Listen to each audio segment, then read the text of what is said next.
This is the most important thing you could do as a music producer. You want to check this out because I'm going to give you some gems. So make sure you watch it all the way through. This is the best thing you could do to start generating money from your music as a music producer and beat maker.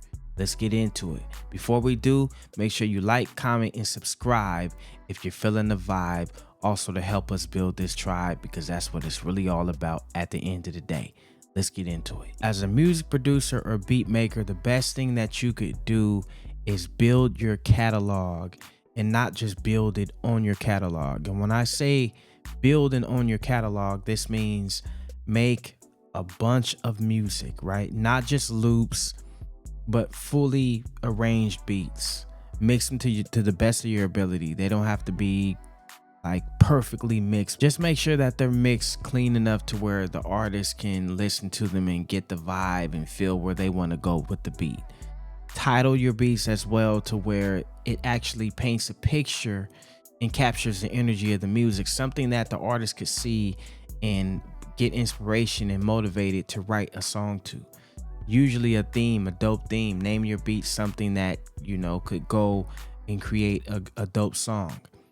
So, but building that catalog is important, because when you have and own your catalog, you can leverage it in many ways. You don't only have to sell beats to an artist, you can also leverage it into the television film game. So before placements became a hot keyword, I had been doing it. I started 16 years ago. In 2009, I got my first placements. And so I understand what I'm talking about when it comes to that. In leveraging your catalog to get placements. There was a time I had a publishing deal and I walked like 300 of my beats into there. Hadn't I built that catalog, I wouldn't have been able to do that. And they took every beat. It was a music library. They took every beat, retitled it, and started using it in their projects. They still use them to this day. I still get money from those beats that I dropped off, and it was a catalog of 300 to 400 beats. So when you're making your beats, look at it that way. You're building intellectual property. Just like real estate is property, your music is property as well, that could be leveraged and put into different things to generate income. Real estate investors buy property and they end up leasing the property, or renting it out or selling the property to make a profit off of it. As a music producer, we got to look at our intellectual property the same way. Do you want to sell it exclusive and get a one-time fee for it and maybe some royalties later on if the artist does something with the track? It's just like a real estate investor deciding to sell a house.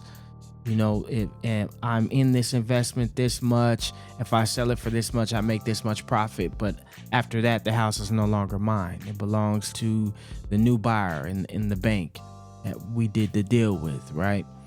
So same way with selling a beat. And a real estate investor might have a duplex that he's renting out. Same way with leasing a beat. Okay, I'm gonna go ahead and take this beat, and I'm gonna take this batch of beats. I'm gonna take these 300 beats, and I'm not gonna sell any exclusives. I'm just gonna lease them, and I'm gonna charge this much per lease. So I could sell this same beat, this one beat that I'm leasing for $50. If I sell it 100 times, I make $5,000. Whereas if I were to sell it exclusive these days, anywhere from $500 to $5,000, depending on the artist you're dealing with or the type of deal you're negotiating with the artist or indie label, major label, whatever it is. But I could sell that beat over and over and make that same amount of money or more, because there's no limit on the amount of times I could lease it. Any artist could use the same beat. And these days, artists find it more valuable to lease a beat rather than buying it exclusive anyway. There's really not that much of a reason why they would buy the beat exclusive, other than just like ego. I want to own this beat. I don't want nobody else to use it. So as a music producer, it would behoove you to utilize the leasing aspect of the game. Going either way. I mean, like I said, licensing beats to music supervisors or music libraries, television film publishing companies, or leasing them to independent record labels and indie artists. Those are two different ways that you could leverage your catalog to start generating income. The goal is to give your beats a way to make you residual income. Even if you were chasing a major placement, at the end of the day, that upfront money is only going to be so much, but you want it to be to where you're making a lot of money at the end of the day from the publishing that you own of that track.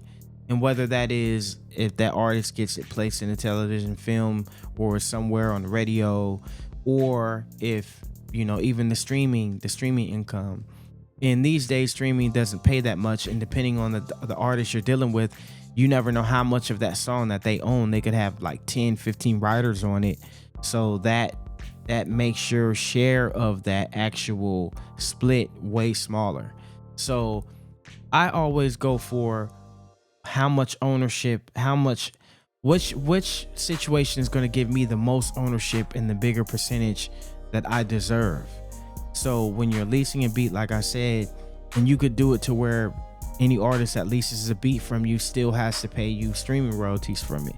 It just depends on, you know, the deal that you structure. But anyway, that is the goal, is to leverage your catalog. That's the best advice I could give to music producers, is build the catalog first and figure out what the best options you have available to you to leverage it. Don't just pigeonhole yourself with, oh, I'm only chasing major placements, because that is like a door everybody's trying to get into, and there's no guarantee. And with artists being robbed for streaming royalties these days, given a fraction of the penny, that's not the best investment for your music to put into that place, because if they're getting paid a fraction of the penny, how much are you going to actually make if the song is split and divvied in who knows how many ways, as I said previously. It's best to just lease the beat to an artist, because you get to pay money up front, and multiple times you could lease it to, you know, multiple artists. It's a never-ending thing. And like I said, if you negotiate a certain percentage for the streams too, you'll get paid. It's still a fraction of the penny, but that independent artist is going to own more of the actual song. Chances are they're not going to have like 10 different writers on it like a major label artist would. So anyway, that's just some quick game I wanted to give. I know a lot of producers kind of don't know which way to go, but as long as you have a catalog, the catalog gives you the ability to go in any direction that you want to. Even let's say you got 300 to 500 beats, you have a better chance of getting a placement with an artist anyway, because then you can approach them and saying, hey, let's do an EP deal, and that's more money up front for you. You could actually be like, okay, I got 7 to 8 tracks I want to put on you, and you get more value though, because if you get more value the more that you can give. So not just an EP deal for the beats, but if you have a recording setup, you could add recording in there. If you know how to mix, you could add mixing in there.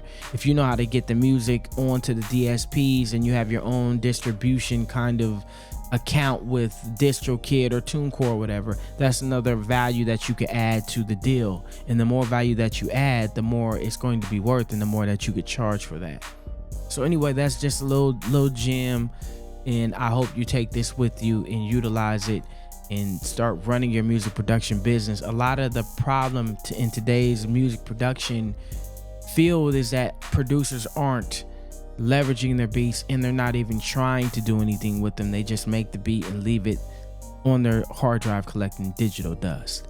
So I hope this gets you off of the couch or off of your ass and starts motivating you to get in position to start leveraging your catalog. Build it first and then start leveraging it for your ability to generate passive income. If you feel this content is valuable and it's helping you, make sure you like, comment, and subscribe. You're feeling the vibe, also to help us build this tribe, because that's what it's about at the end of the day. Also, check out this video right here where I give you some gems on why you're not finishing your beats as a music producer and what you could do to start completing them ASAP. Check it out.